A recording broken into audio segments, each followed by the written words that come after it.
Could you tell me a little bit more about the differences in the brains of men and women? How do men and women differ by their brains? Michael Knowles gets into it with this student who wants to talk about transgender people. I'm not going to talk anymore, so let us get into the video. I have a study with me. It's from the European Society of Endocrinology that has found the brains of transgender people both operate and look more like their desired gender rather than the one that they were assigned at birth. The article states, the pattern of brain activation in both transgender and adolescent boys and girls most closely represented that of non-transgender boys and girls of their desired gender. In addition, GD or gender dysphoria, adolescent girls showed a more male-typical brain activation during a visual spatial memory exercise. Finally, some brain structure changes were detected that were also more similar, not identical, to those typical of the desired gender of GD boys and girls. Dr. Bacher, the doctor conducting the research, says, although more research is needed, we now have evidence that sexual differentiation of the brain differs in young people with GD as they show functional brain characteristics that are typical of their desired gender. So then, Mr. Knowles, as established in the 14th Amendment, everybody is entitled to the legal protections as put forth in the Equal Protections and Due Process Clauses. So the interpretation of these clauses can be found in Griswold v. Connecticut, Loving v. Virginia, and Obergerville v. Hodges, the landmark cases enshrining the rights to birth control, interracial marriage, and same-sex marriage. So if the 14th Amendment stands correct, these legal bans on transgender care and their I'm going to have to pause it because she said a lot, and I don't know how she expects Michael Knowles to digest everything she just stated. I would have done it point by point, but I guess she's going to keep reading for like a minute or so. Existence in general are therefore viciously in violation of the 14th Amendment. These laws are also not neutral nor generally applicable as required to have a law be constitutional. The precedent can be found in the rulings of the Employment Division, Department of Human Resources of Oregon v. Smith. You know, I fear that I was going to be the only one to give a speech tonight, but I'm glad that I get to attend a speech as well. I said that I'm saying the same thing. The same thing. She was just talking. I apologize for the longevity. But so then, Mr. Knowles, due to your call for the good of society, transgenderism must be eradicated from public life entirely. What do you propose we do? We cannot violate the U.S. Constitution, and as seeing as these laws and bills are targeting and are only applicable to approximately 1.2 to 1.8% of people aged 13 to 17 and approximately 0.4 to 0.6% of the ages 18 and above, it is obviously and very clearly not neutral nor generally applicable. So I ask you again, what do you propose we do to address this issue that is not in violation of the Constitution and is humane? There was a lot there, so let's take it from the top. You premised your question on the suggestion that men who identify as women, they actually have the brains of women, right? And women who identify as men, they actually have the brains of men. So I would ask you, could you tell me a little bit more about the differences in the brains of men and women? How do men and women differ by their brains? Would you say one is a little smarter than the other, you know, one's a little sharper, or those women, maybe they're a little more emotional? That's a very interesting question to ask. So by the study that you brought up, or wherever it is that you brought up, men and women have different brains. Interesting. And I would also like to know, just as Michael would like to know, what are the differences between the male and female brain?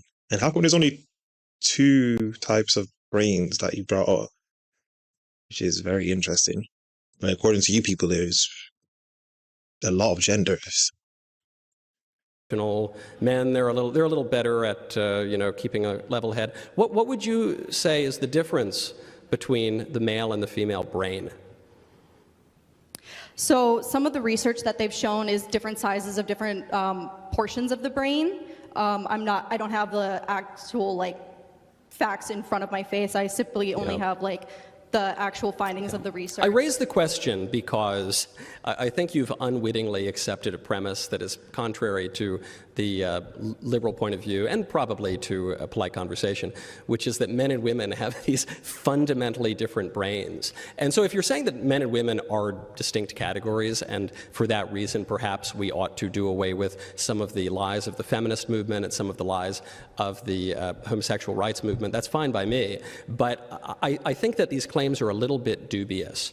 And it also undermines the premise of transgenderism. The premise of transgenderism is that one's true self is not necessarily dependent upon one's body, so that one's sex is biologically determined, but one's gender expression is not biologically determined. It's socially constructed and can be whatever one wants it to be. But the case that you've just presented for transgenderism is different than that. What you're saying is that actually transgenderism is biologically determined because the brain is an organ of the body. So what you're really claiming is that these men who claim to be women, they just are biologically women. That's actually very true as well. She destroyed her whole argument by those sources that she brought up by saying that transgender people usually identify with the brain. And if their brain is a male brain or a female brain, transgenders usually identify themselves with the male brain, and that makes them a male by their brain. So you're essentially saying that it all comes down to sex anyway, according to the sources you brought up, right? So you're free to pursue more studies on this. The studies that I've seen are pretty scant, pretty weak, and are not particularly persuasive. But sure, you can have all of those studies. It still doesn't address the question of transgenderism, which is what happens when someone wants to identify as a sex that is different from their physical form. And in that issue, then we have to ask the question, can one really do that? And I see no evidence, including even if I believed all of those studies, which I don't, but even if I did, that still wouldn't make an argument for that point. So I think if you're going to argue for the transgender ideology, you have to make the point that identity has nothing to do with the physical body. And that's absurd. And there are plenty of ways to understand the relationship between our metaphysical selves and our physical selves. Hylomorphism is the technical term that describes it. For at least 2,300 years, it's good enough for me, the idea that we're a union of body and soul, that sexual difference derives from the body and is an inseparable accident of the individual that persists as long as the individual exists, but it applies to the whole person because we're a composite of body and soul. That's a reasonable explanation to me, and it's served us very well for the entirety of our civilization. If the transgender movement has a different conception of what the person is, they're free to make the argument, but they haven't. What they do is they vacillate between mutually contradictory arguments. On the one hand, they'll say that my true self has nothing to do with my body. Then on the other hand, they'll make the argument you just made, which is that my true self is entirely dependent upon my body. And so I think they've got to get their story straight. The transgender community is just confused is all it is. It's just confusion. And the sooner we realize that it's all confusion and all just them, what we should really do is we should get them the real help that they need. But they don't want to do that. They want to accept people regardless of whether it's a mental illness or not.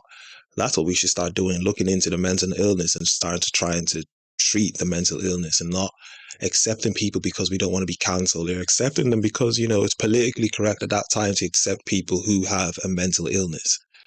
But anyway, that was another video, another reaction. As I usually say, if you enjoyed the video, like the video as much as possible. Comment down below. Let's get a discussion going down below. I'll reply to as many comments as possible. Follow me on Twitter and Instagram at YinkaThatGuy, and I'm out.